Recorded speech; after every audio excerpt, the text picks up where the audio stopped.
rocher, ta lumière est mon sauveur. Je ne crains rien. Il est mon rempart et mon ferme soutien. De qui pourrais-je avoir peur?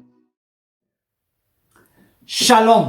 Nous avons aujourd'hui la croquette biblique numéro 287 tirée de Job au chapitre 32, du verset 15 au verset 22. Après avoir gardé silence pendant un bon bout de temps, finalement Élihu avait ressenti le besoin très pressant de parler. En fait, dans le passage, nous allons lire, il se compare même à une bouteille qui est tellement pleine qu'elle risque bientôt d'éclater. Nous allons voir les thèmes qu'il utilise. Et il promet d'ailleurs qu'il va parler sans penchant, sans essayer de flatter qui que ce soit, qu'il sera le plus objectif possible. Voici ce qu'il dit à partir du verset 15. Ils ont peur, ils ne répondent plus. Ils ont la parole coupée. J'ai attendu qu'ils eussent fini leur discours, qu'ils s'arrêtassent et sussent que répliquer. À mon tour, je veux répondre aussi.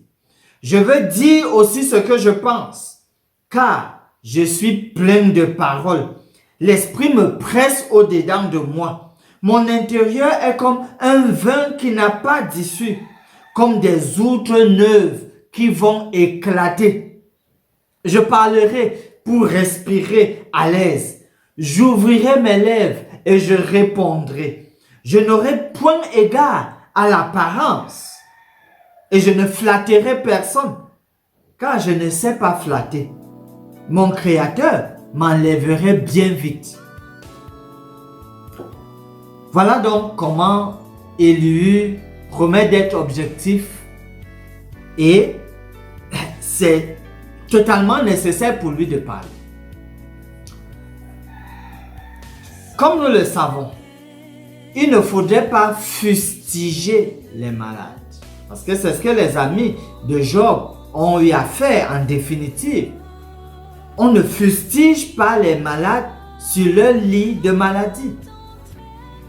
Même si ils se sont rendus coupables de quelque faute que ce soit, ce n'est pas pendant qu'ils sont au fond, au plus profond de leur souffrance, de leur douleur, qu'il faut leur rappeler ou attirer leur attention que voilà, ils sont la cause de leur malheur. Il faudrait plutôt les encourager à tenir le coup. En guise de promesse, dans Luc au chapitre 15, le verset 22, il est dit, mais le Père dit à ses serviteurs, apportez vite la plus belle robe et l'en revêtez. Mettez-lui un anneau au doigt et des souliers aux pieds.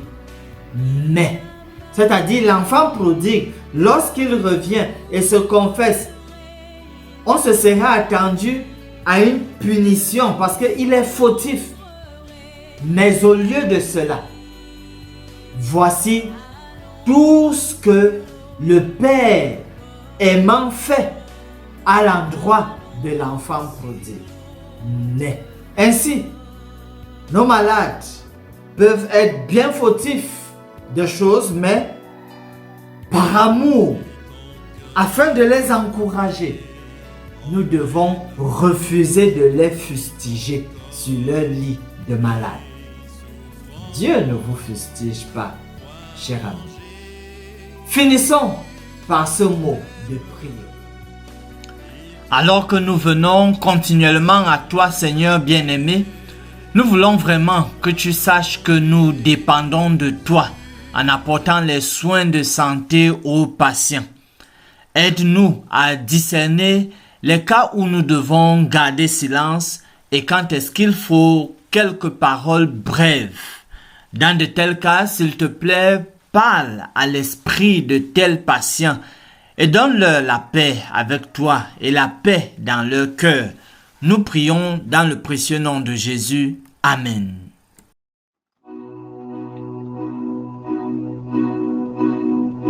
Christ est mon rocher, ma lumière et mon sauveur.